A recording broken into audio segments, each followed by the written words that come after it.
No. Go Bears. Girl, no. Labelle. I love me my... What? No one said anything. I'm a smut connoisseur. Hi friends, and welcome back to the official news spot for all my filming, because quite honestly, that little corner over there is my little reading area, but the chair is not chairing over there, okay? I feel like I struggle so much trying to film sitting on an uncomfortable chair, and you know what? I have this nice couch over here, so I'm just gonna film over here until I find a nice reading chair to add to that corner. So today's video is going to be my February wrap-up. I have a lot of notes and everything on the side. I'm not even gonna act like I don't have notes anymore. I feel like I should just own up to it and just do it. So I'm gonna head right into the video first with my reading statistics. So for February, I read a total of 9 books, coming in at 2,929 pages with 1 DNF, and I know it's a little bit of a shocker which book got DNF'd, but honestly, you'll hear more about it. Now in February, I did have 1 book that I ended up rolling over, and that was The Vanishing Half at 23%. And per usual on the screen, you should be able to see my reading trend for the month of February, and it's not looking so hot, with a lot of days where I took a break from reading. And spoiler alert, now that it is the 2nd week of April, it's also still not looking so hot.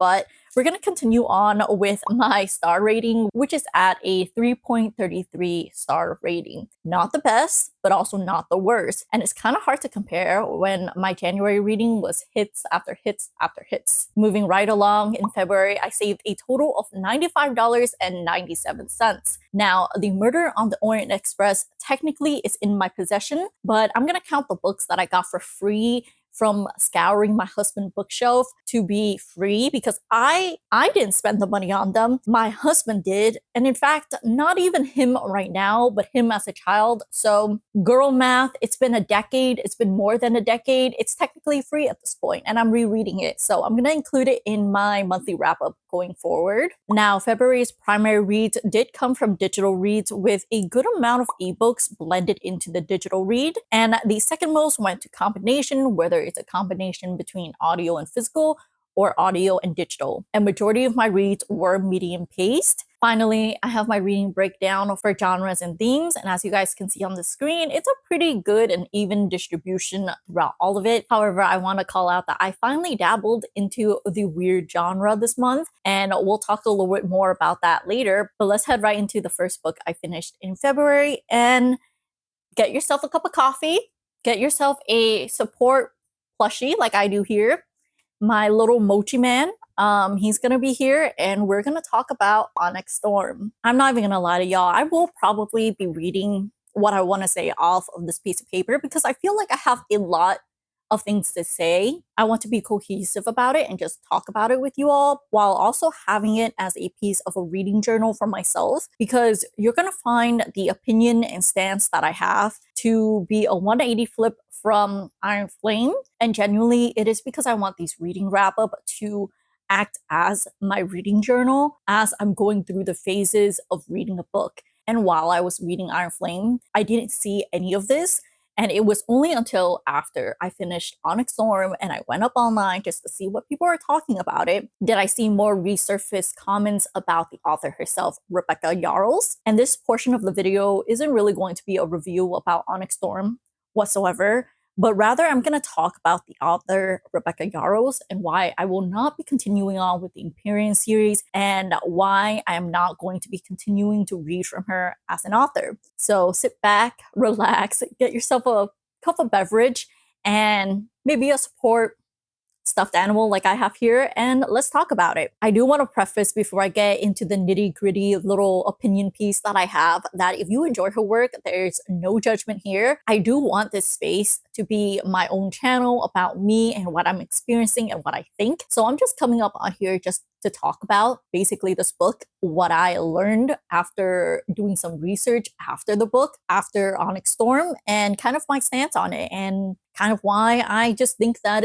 she's a little bit ridiculous as an author. So let's just talk about it, okay? But actually, before I forget, the best part about reading this book, genuinely the best part was the massive buddy read group that we had before Onyx Storm's release, and I was able to read it with so many other booktubers, and we were just talking about the events that happened in the book. And I think having a space like that and where everyone can just voice their opinion was super nice. So on the screen, you should see some names pop up, and those are all the people I buddy read this novel with, and I had a great time. And of course, a special shout out to Kat for organizing it all. And yeah, let's get into my rant about Rebecca Yarros. I actually don't even know where to begin because there was just so much popping up after the release of Onyx Storm that it took me a bit of time to digest and comprehend everything because all of these things happened across the timeline between when Fourth Wing was released all the way until Onyx Storm. But let's talk about the very first thing that I saw, which is her use of Scottish Gaelic language and the misrepresentation, the mispronunciation, and also the lack of recognition towards this language. I believe when Fourth Wing was first released, a lot of people were really excited to see the Scottish Gaelic representation in the book, specifically with all the dragon names. And as Iron Flame is released and as she does her interviews, it is very clear to those who speak the language that she's borrowing from their language without proper representation, research, and consultation, which led to the audiobook narration not having consistent usage of the words, and the pronunciation of some of these words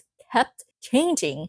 And it frustrates me to no end as an audiobook reader as well, where it would be tiny or teen or tine. And it's just something that I feel like she should have just done her research. And I know there's a lot of arguments saying that it's a fantasy world and she can do whatever she wants. She could name the dragons and whatever she wants. And I was like, okay, that's fine. That's perfectly acceptable. But you're borrowing a language almost one-to-one without proper respect. And then you go on to like an interview and then pronounce the Gaelic word as Gaelic, which is apparently an entirely different language of its own.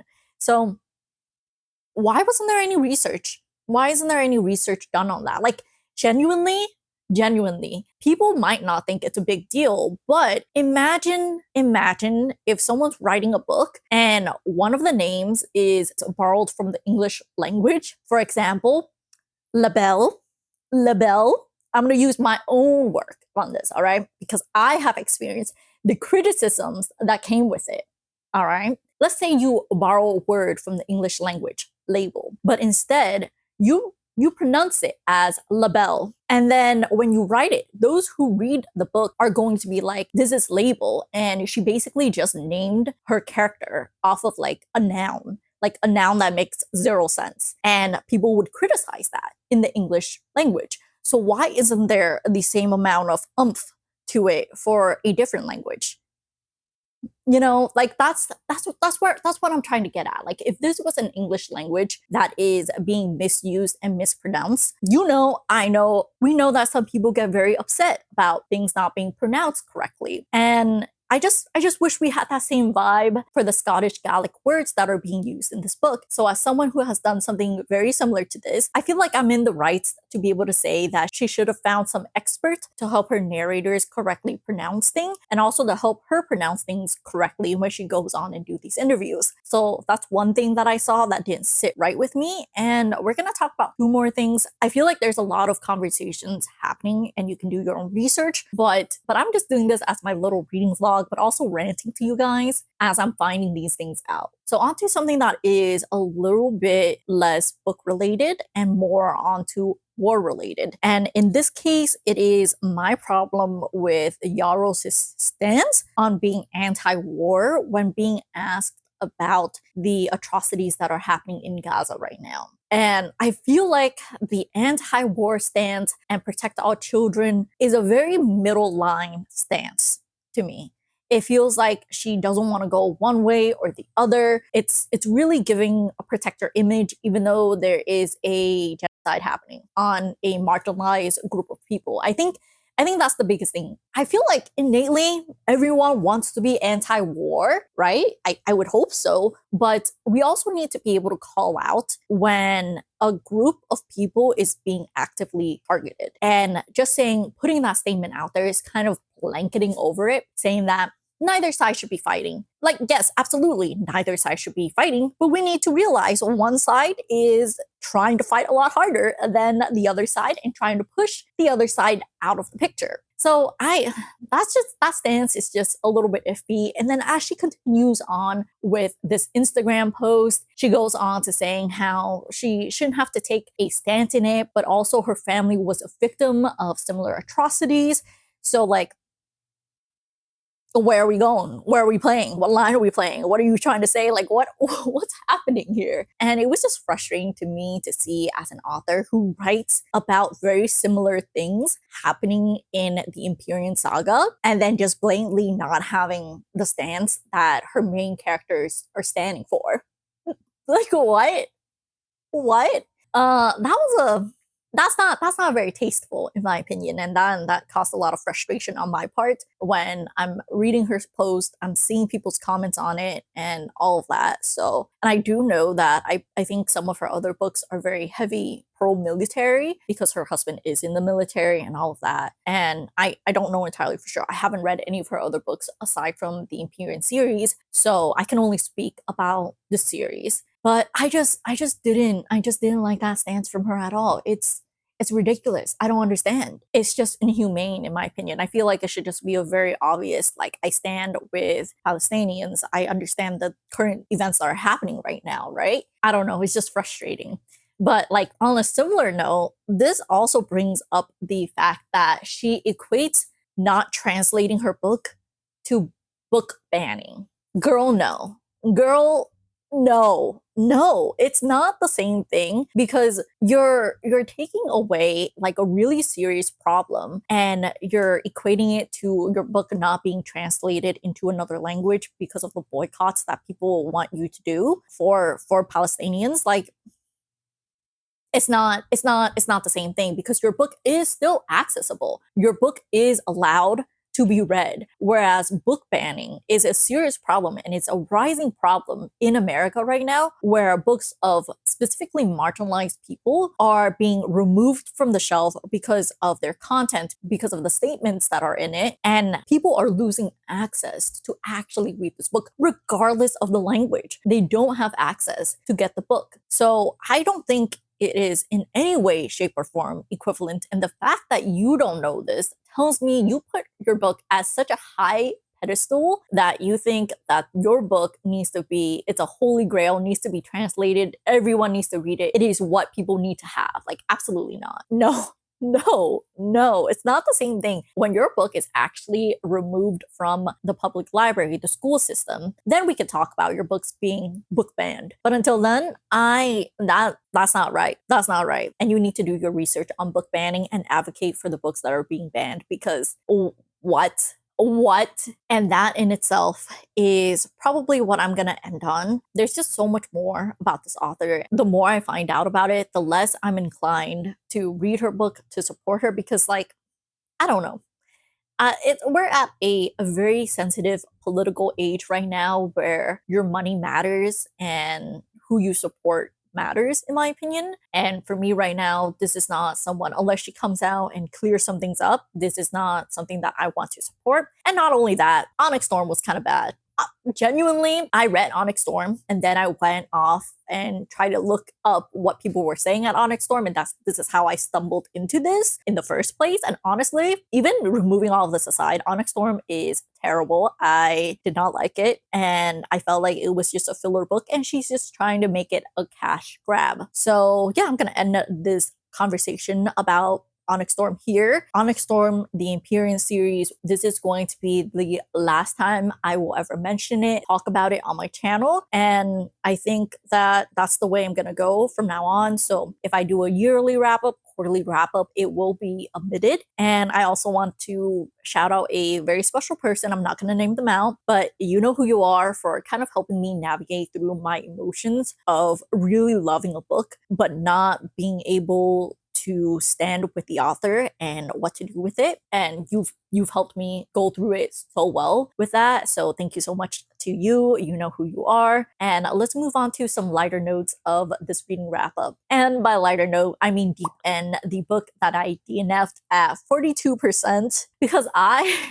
did not like that book. Now, honestly, after I DNF'd it around the 42% mark, I even try to skim the end to see if there's something that will grab my attention and I'll want to continue reading it. But in fact, it was even worse. Like after I read a section of the end, I was just like, yeah, no, I'm not even going to give it a chance. I do want to say, however, before I go off on a tangent, that thank you to Sully as Sully is reading for buddy reading this with me. I don't know how I would have gone through it without you. And I just liked the fact that we were like, hey, let's buddy read this together. And immediately both of us were like, yeah, maybe we should DNF it.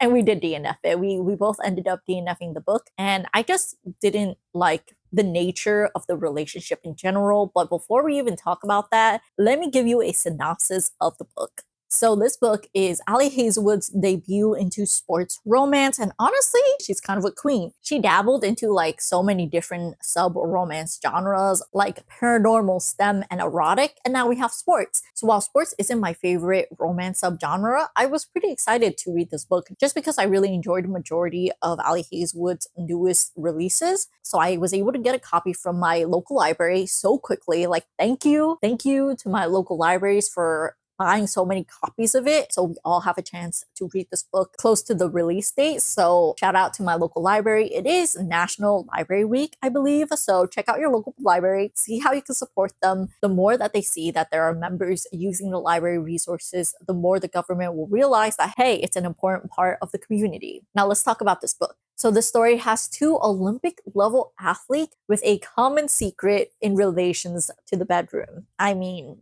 wink wink, 50 Shades of Grey, anyone? And one thing leads to another. They start a mutually beneficial relationship with each other. Some might even call it friends with benefits. And you know how these stories go. Like, you know how the story is going to go. They're gonna eventually fall in love with each other, realize that they are both in love with each other, and end up together as an official couple by the end of the book. Do I know realistically what exactly happened at the end of the book? No, but I'm gonna assume it's somewhere along that line, given that this is a romance book and it's Ali Hazelwood's book. So I feel like I have a good understanding of her pacing. As a connoisseur of Ali Hazelwood, why did I do that? So one thing I will give credit where credit is due, I think Ali Hazelwood did a fantastic job researching about the sports that is represented in the book. I felt like there was a lot of sports aspect to it. It was both a sports and a romance book, whereas some subgenre can really feel like romance is the leading part, and then sports is just sprinkled in as kind of like a plot device. So I really appreciated Ali Hazelwood's ability to do that. However, this romance was not for me. Like, this male lead. This man was a walking red flag, but not in a good way. Not in a good way, because it's kind of like a spoiler, but not really, because you find out within the first chapter of the book that the man that they're gonna have mutual relationships with and end up falling in love with each other is her, like, is the female lead's best friend's ex-boyfriend. But like ex-boyfriend as in literally just broke up ex-boyfriend. Our female lead doesn't have that many friends, so I don't know if the best friend considers her a best friend as well, to be honest. That dynamic is a little bit blurred for me, but I'm sorry, what? Like, she's your friend, and she recently broke up with him. And then you guys enter a mutually beneficial agreement because you guys have the common grounds for a sexual relationship. And that's just weird for me. I couldn't get over that aspect.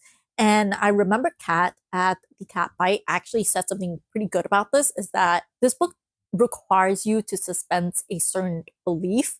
And given the fact that this is a contemporary romance, I like them to be believable. Like, if they're set placed in a believable world where I could actually see this happen, I want to be able to see myself have that romantic relationship. And that, I think that's why I couldn't continue on with the book.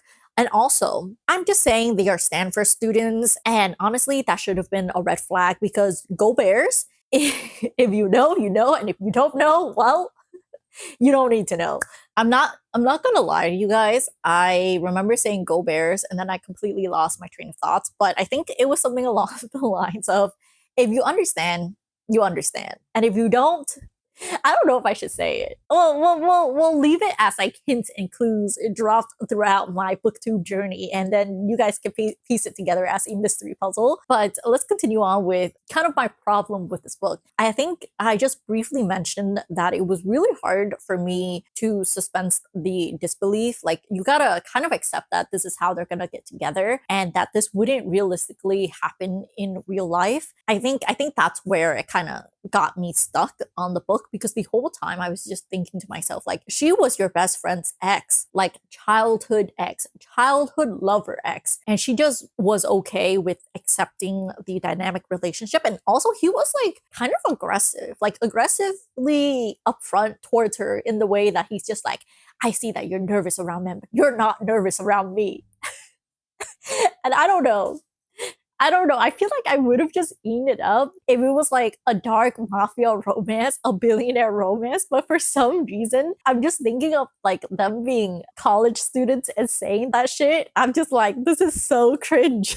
So yeah, I DNF'd it. I think the friendship dynamic made it a lot harder to just accept the book as is too. And then after that, I was just looking for reasons to drop it. And yeah, I ended up dropping it. I'm glad I did. I'm glad I didn't just continue to trudge through the book, because what happened at the end, man, that was really bad. That was really bad. I didn't like the wrap up at the end there, the third act breakup. I guess it's not a third act breakup. I don't know what it is. I just know that there was like a huge blow up during the third act, and I didn't like what happened in that scene. That's like my way of trying to be vague about it and not give any spoilers, while also trying to let those who have read it fully know exactly what I'm talking about. Or maybe I'm not even making any sense. But yeah. Oh, I do want to make a note that this was really trying to give the vibes of 50 Shades of Grey. And where was the 50 Shades of Grey? Like, that was what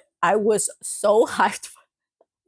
Don't clock me on that. Don't clock me, okay?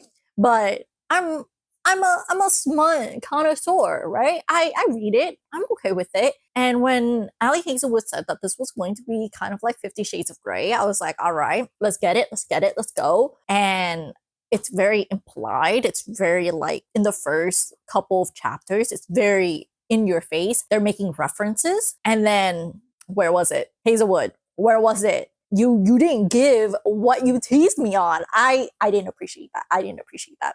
It was very I don't know. I don't know what it was, but it was not what I was expecting. And yeah, that's also another reason it was DNF, I guess. Yeah, that about wraps up everything I needed to say about Deep End. Okay, so now let's talk about Piranesi, which is a book recommendation that I really should have read last year, but it's making its way into 2025 because it is a recommendation from Ellen at the Ellen May Book Club. And honestly, from a lot more booktubers, like once I zeroed in on Ellen's channel and her recommendation for it, I started seeing it pop up across multiple other channels. So let's talk about Piranesi. Honestly, I am kind of torn as to whether or not I should give a summary about this book, but even if I try to give a summary, I don't think I could do it. Like, those of you who have read the book, would you be able to give a summary of this book without just going into spoiler territory? Like, absolutely not. I don't think so. And I think it's a good experience going in it blind. If you want to know the genres that I personally categorize this book as, it is going to be a mix of weird, mystery, and magical realism with some literary questions thrown into the mix. And this book really mind-blowing. I feel like, I feel like I'm that character with the ginormous head after I read this book, because I'm just thinking so much about what did I just read, right? So this book definitely has those vibes if that's what you're looking for. However, for me, I will say the first part of the book feels really slow, and then once things start happening, you just are fully deep invested into the book and you won't want to stop. I will say I started this book in January and it took me a hot minute to just get through the first part because it's a lot of world building, and I think the world building is kind of necessary to add into this world that we're in. But as someone who likes action-packed books, it did deter me from continuing the book, but after hearing so many great booktubers rave about it, I had to continue. And I think that's kind of why it's not a perfect 5 stars for me, because the first third was a little bit slow. I did have to find a little bit of motivation to just push myself to the point of where things starts happening, and then your brain starts working, and then my brain starts growing in size. It did take me a bit of time to get there. So overall, I would still really recommend this read, but definitely don't read it when you're currently in bed about to go to sleep, because the first third is kind of soothing. It's kind of like a bedtime story you would read to your kid. So it did give me a little bit more drowsiness. It's not boring, but it is very soothing, and it will mellow your heart out and help you go to bed. But that doesn't help you if you want to continue reading the book. So that's one of my advice if you're looking to start reading the book. The other is probably to read it with a group of people. I think you'll have a much better time if you have people to talk about the book with. So my next book is Agatha's Christie, Murder on the Orient Express. This is actually the 10th book of the Hercule Poirot novels. Why did I read the 10th book? Because this is one of her more famous work, and this work is from the 1930s. Now, because it is a 1930s book, you already know that I struggled reading the book because of the archaic language. I found it a lot harder for me to immerse myself into the reading because just the tone of the way everything was written is so vastly different than the books that we read that are published in the past 25 years or so. So this did take a hot minute for me to fully delve into and appreciate, but overall I had a good time with the book and I gave it 4 stars. Now, talking a little bit more about what this book is about, this is a very classic murder mystery. We have a passenger murdered on a train, and it just so happened that Poirot is there to help solve the mystery of who murdered this man. And I can really understand why this is a classic for a reason. And I think this is kind of why I find myself struggling with more modern murder mysteries, because this novel actually follows a more systematic approach on solving the mystery with a detective. You get the detective's point of view and to walk through the scenarios in his mind and also talk about all the clues and what it adds up together to mean at the very end of the book, where you're just not left forcing yourself to put together the pieces yourself. I do know this is a very classic way of writing mysteries, and I think I appreciate it. I think I like it a lot more than the left turn twist that modern mysteries have nowadays. I think that might be why I really enjoyed this novel, and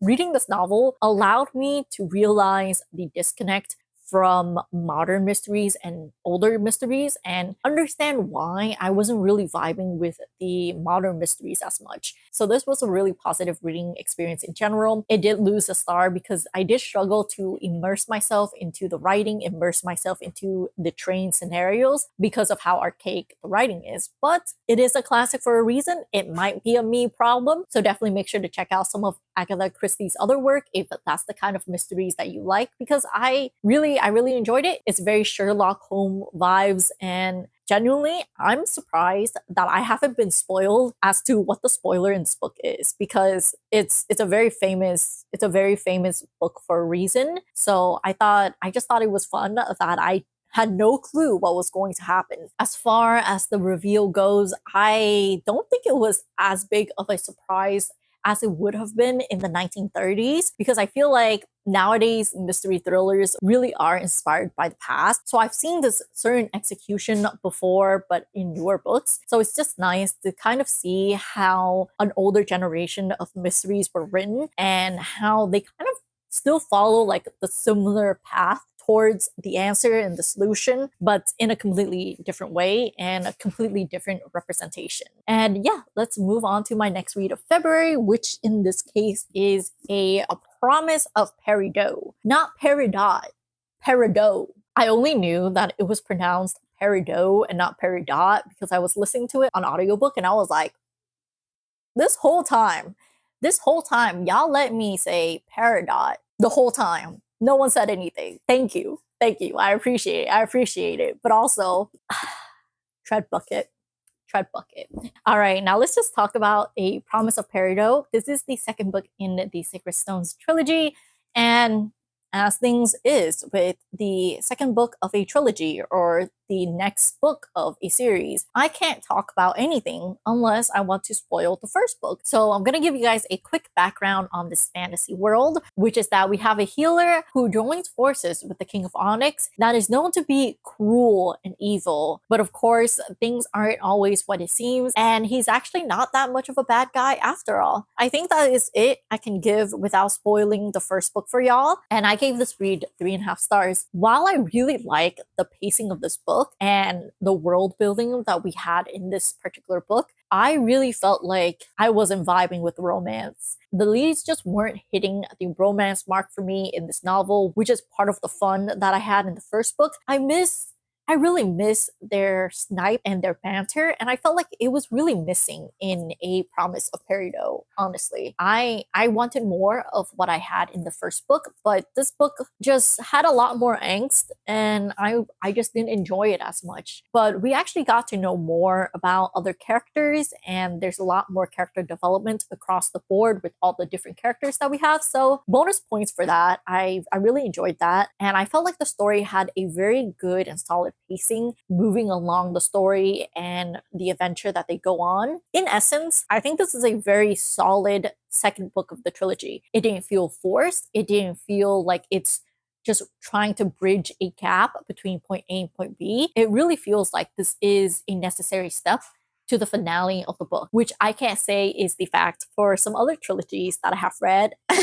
Reckless. But I will say this book had so many jaw-dropping moments that it felt really engaging to read. But my biggest gripe with A Promise of Peridot is the use of SA as a trope, plot point. I don't really know what to categorize it as, but it doesn't happen to the character, but it's brought up and mentioned. I just don't think it's my kind of plot device or a point to get the plot moving. I feel like there are plenty of other ways you could continue on the story and raise the stakes without bringing it in as I don't know, it just didn't feel tasteful in the essence of this book in particular. So that's probably another reason why it wasn't a perfect 4 stars for me, but it is an enjoyable read nonetheless. Now I gotta talk about a chonker of the book, which is The Woman by Kristin Hannah. This book got a solid 4 stars for me, and it comes in as a heavy recommendation from Renee at Beyond Books, and it's on my 25 before the end of 2025 list. So another book to cross off of my list, and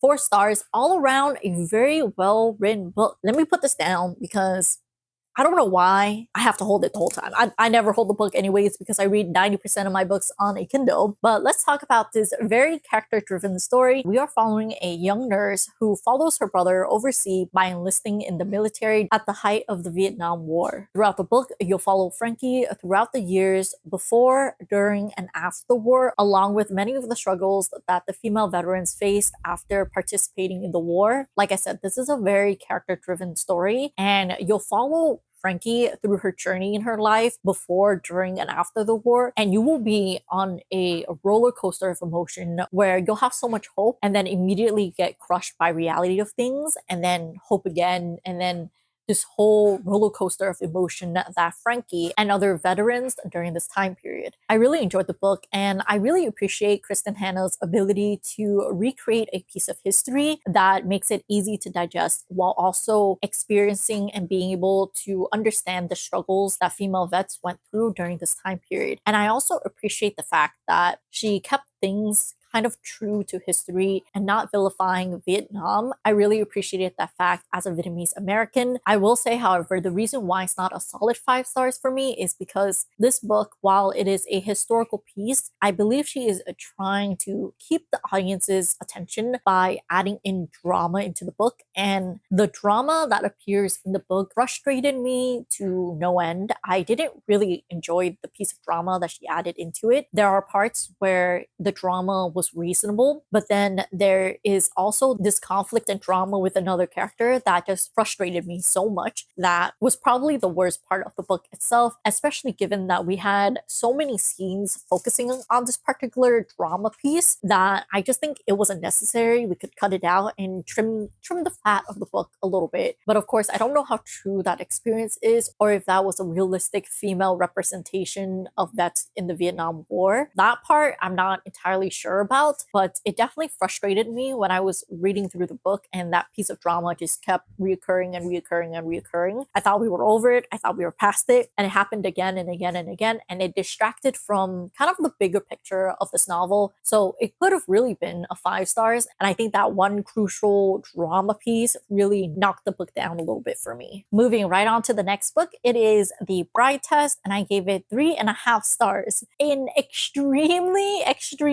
generous 3.5 stars. What I mean by that is that if there wasn't such good Vietnamese representation, DNF, or maybe 1.5 stars. Yeah.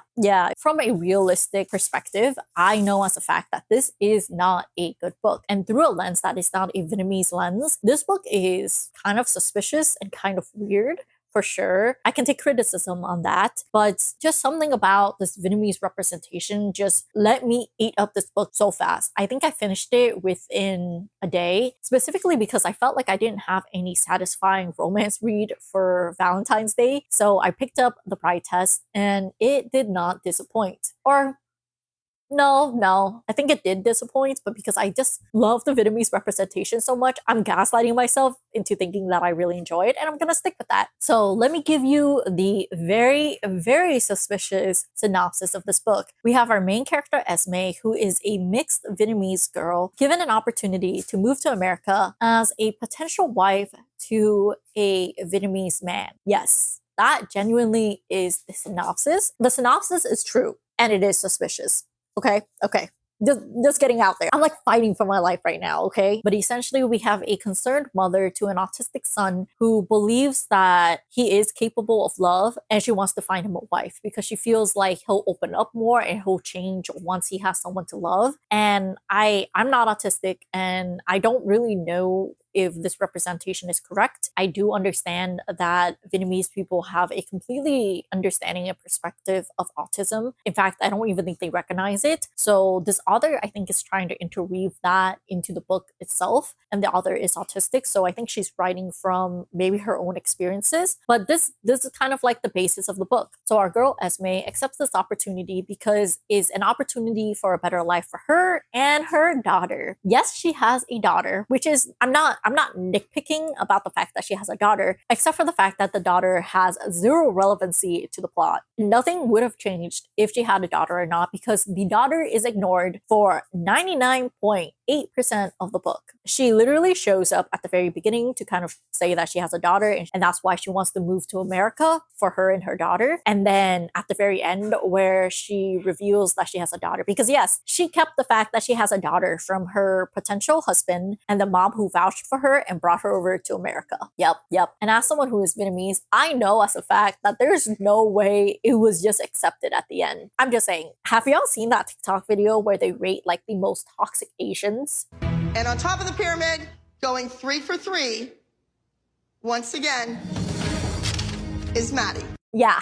Vietnamese, every time they pull up the top, I'm like, God damn it, it's Vietnamese people. And you know what? They're not even wrong for that. Genuinely.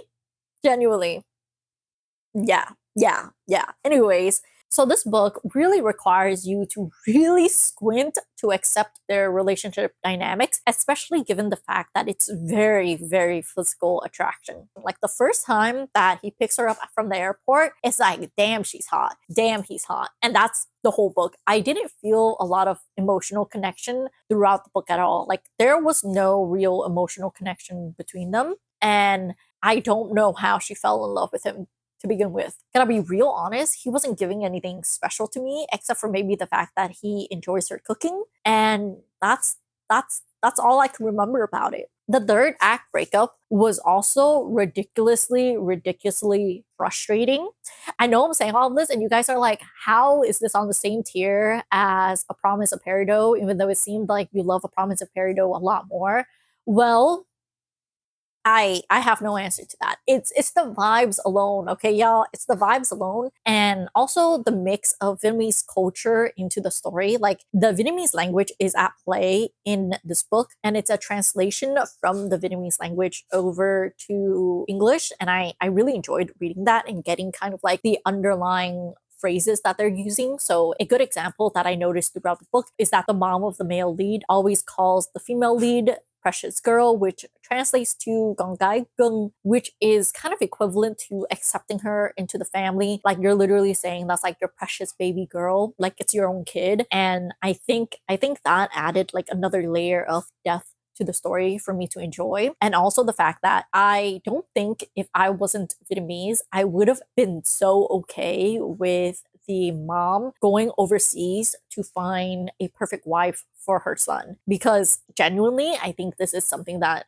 happens in Vietnamese culture and I have seen it happen. So I guess it's not a cultural shock to me. Like I do think it's weird. Don't get me wrong. I do think it's weird, but it's not as much of a shock to me when I saw this happen across the page. Like it was when I was reading it, I was like, damn, we're going there? Oh, okay, this is the 21st century, but we're gonna go there. And I just kind of went with the flow. I feel like I could be reading this and this could be like a distant relative for me. And I think that's what made this book so digestible for me and why it has a higher rating than it really should have had. Now, I will also say there is a particular scene where she's trying to find information about her dad who lives in America and she knows the college that he went to. And the college he went to is the same college I went to. So when the author was describing the scenes in the book, like for probably the first time in my life in reading these books, I was able to picture everything down to the last detail. I was like, yep, I was there. I know what that is. I know exactly what you're talking about. I know the student administration hall you are talking about. Yep. And I can even picture like the line and the steps to get in there. So it was just like a surreal experience. And I think all of that combined gave me an entirely different reading experience than like other books that I have read in a similar tone of a contemporary romance. So that was a good experience, if I have to say so myself. Though I don't think the fountain that is described in this book is still there. I will say the ending was just so unrealistic, like giga unrealistic. It's like the expectation that like non-Vietnamese Americans have when you come to America, because I don't think any of the scenes would have played out like that or could have even played out like that. And the fact that she just dropped the bombshell that suddenly she has a daughter at the end and no one cares, everyone was just like accepting about it, that is wild. That is wild. Like this book, I genuinely don't recommend it. I don't recommend it. I might have enjoyed it enough for it to be 3.5 stars, but I do not recommend it. You will not have a good time. You will be very frustrated if you were reading this and you weren't Vietnamese American. And I think that's why I ate it up, because it was so relatable and I could understand, but also not. Like if they weren't Vietnamese, I would just DNF this book so fast.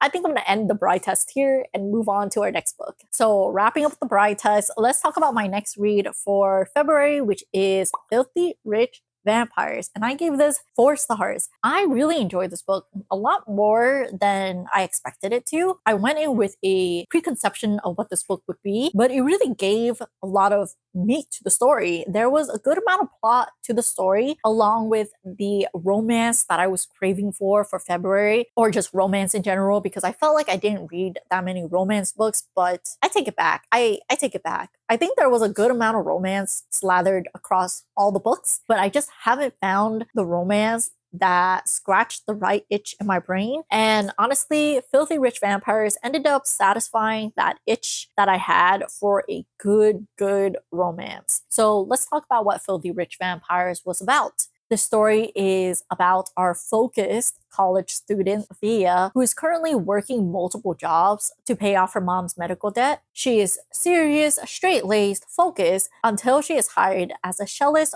for a vampire gala. Yep. So in this world, vampire walks among us. We don't know that there are vampires, but they're there and they're rich and they're fancy and they're living their best life. It's exactly what you think is going to happen. She smells so good that our male lead just zones in on her, just zip, notices her right away, along with her ability to play the cello so well. She completely entices our male lead. And as she's cruising around after her performance to entertain this group of vampires, she accidentally walks into a vampire having a meal on one of her bandmates. Don't worry though, our Filthy Rich Vampires comes in and saves the day and protects her from being another piece of meat to the other vampire. Now, instead of using his magic to make her forget about the fact that there are vampires in this world, he in fact gives her a deal. Be his fake girlfriend, attend all these galas with him, and he will erase her mom's medical debt. Well, I guess not erase, but he'll pay it off. And of course she accepts, because who in their right mind wouldn't accept? I love me money. what the?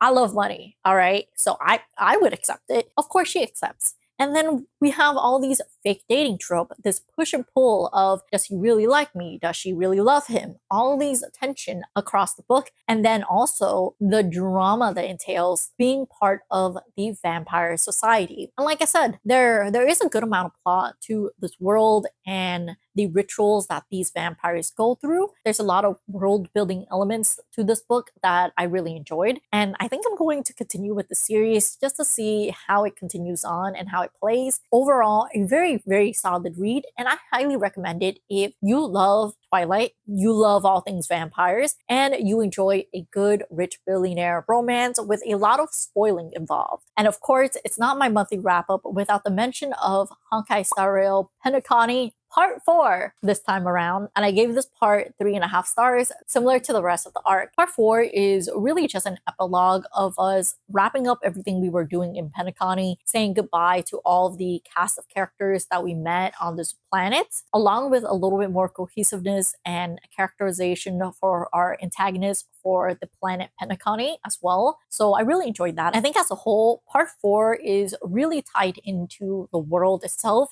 and feels really connected with the whole story, which allowed me to enjoy this part a little bit more. But it is fairly short and it does focus on the antagonist. So, you know, I liked it, but I didn't love it. And I think as a whole, how I felt about Penacony really affects how I felt about the epilogue, because it just really wasn't a satisfying storyline for me. And now I'm just looking forward to the next world that we encounter, because this world was not it. Like the first and the second world we encounter were solid. This one was kind of a bust. And I've already begun playing the newest world, and honestly, that one's pretty solid. It has a lot of Greek influences, in my opinion. It's very loosely influenced, but you can kind of get that vibe from it. So I'm enjoying it quite a bit. And that concludes everything I read in February. But before we end the video, let's do a quick recap of how it's been going for my reading challenges in general, with the very first one up being the 25 books I want to finish before the end of 2025. And compare it to January, I actually caught up to where I'm supposed to be at in February with 4 books out of 25 books read. And then continuing on, let's take a look at my diversity book bingo. Comparing January to February, I did make my way across the board just a little bit more. However, I'm not sure if I should count Deep End as part of a 2025 release, considering the fact that I did DNF it, though I think I will end up reading quite a bit of books that are going to be released in 2025. So I'm going to leave that space open for now. And if I really am not going to finish any book that are released in 2025, I'll mark it at the end of the year. But for now, that space is going to be left empty. And finally, we have my goals for 2025 with 2 more slots filled. In this case, a classic read and buddy read, because I buddy read a lot. And honestly, since February, I've been nonstop buddy reading every month, and I'm living for it. I just absolutely love being able to talk to other people about the books I read, and I want to do it more. So hit me up in the comments if you ever see a book that I have and you want to buddy read it with me. I would love to be able to buddy read something with you and have someone to talk to about the books and hold me accountable to actually finishing the read. And as you guys can see on the screen, there are a lot of spots that we can potentially hit bingo on.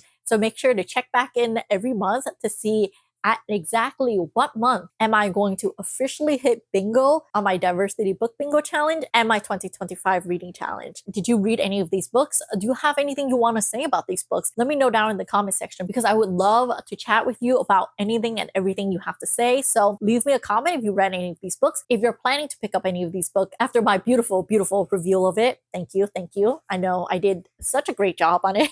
I don't actually know if I did a great job. Editing Mimi will have to figure that out. But I'm going to end the video here. All right, I don't need editing Mimi to tell me that I became more and more of a shrimp as the video went on. So repositioning myself a little bit to do my outro for you all, because I want you to hear from the bottom of my heart that I really appreciate you guys for sticking around with me all the way until the end of the video. And I will see you guys in the next one. Bye.